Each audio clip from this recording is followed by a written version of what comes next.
La fable est difficile à raconter, je veux pas tout vous donner, je vais vous en donner juste une partie. Il y a une femme qui s'appelle Marie et qui quitte au début de la pièce un homme qui s'appelle Rodolphe. Rodolphe a une collègue qui s'appelle Marthe et qui est désespérément, follement amoureuse de lui. Marie se rend compte que Marthe aime Rodolphe et Marie, qui veut partir, quitter la France, quitter Paris, aller le plus loin possible, propose à Marthe d'acheter Rodolphe pour 100 000 €.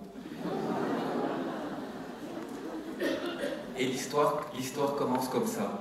Donc c'est l'histoire d'un duo qui se transforme en trio amoureux absolument dévastateur, mais je ne vous raconte pas comment ça finit.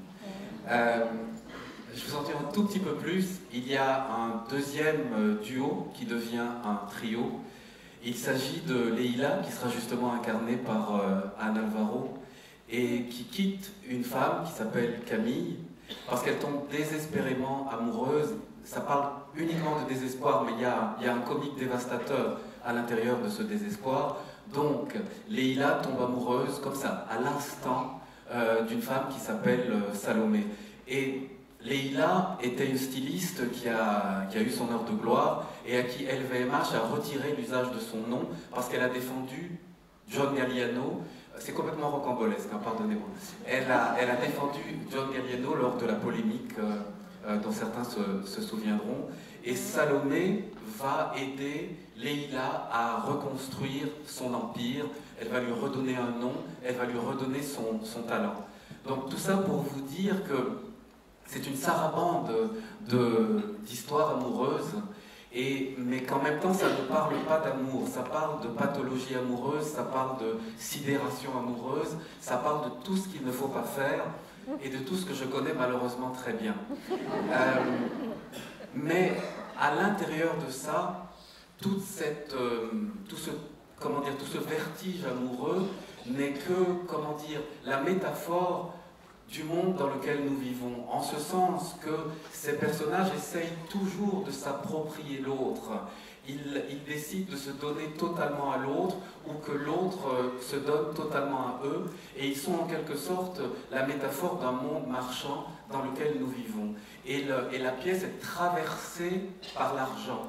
Et plus elle est drôle au début, et plus elle est tragique au fur et à mesure, en ce sens qu'ils sont absolument aveuglés par ce que la société leur a dicté, ce que la société leur a dit qu'ils devaient aimer, qu'ils devaient avoir, qu'ils devaient posséder. Et c'est, une pièce où on abandonne l'être pour l'avoir. Et il y a une accélération. C'est une pièce à rebondissement sur le droit fil des pièces de Marivaux, où l'amour est souvent l'écorce, l'écume d'un rapport social très violent.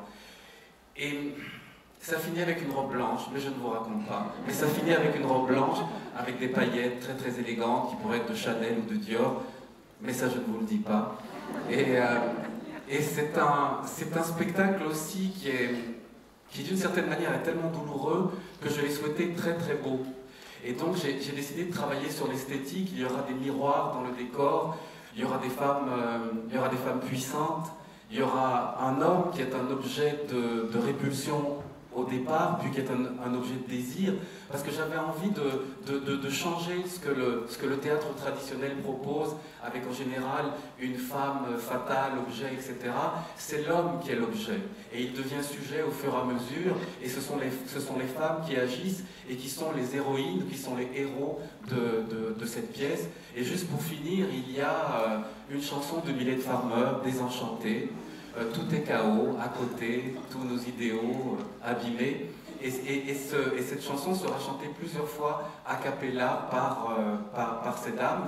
Et je voulais juste vous dire un mot que dit Leïla, donc incarnée par Anne Alvaro, quand elle rencontre Salomé. Elle dit « Je suis en train de tomber amoureuse de vous, ça ne m'était jamais arrivé, pas avec une telle intensité, une telle fureur. » C'est un spectacle d'une fureur que je connais bien et que vous connaissez sans doute également très bien.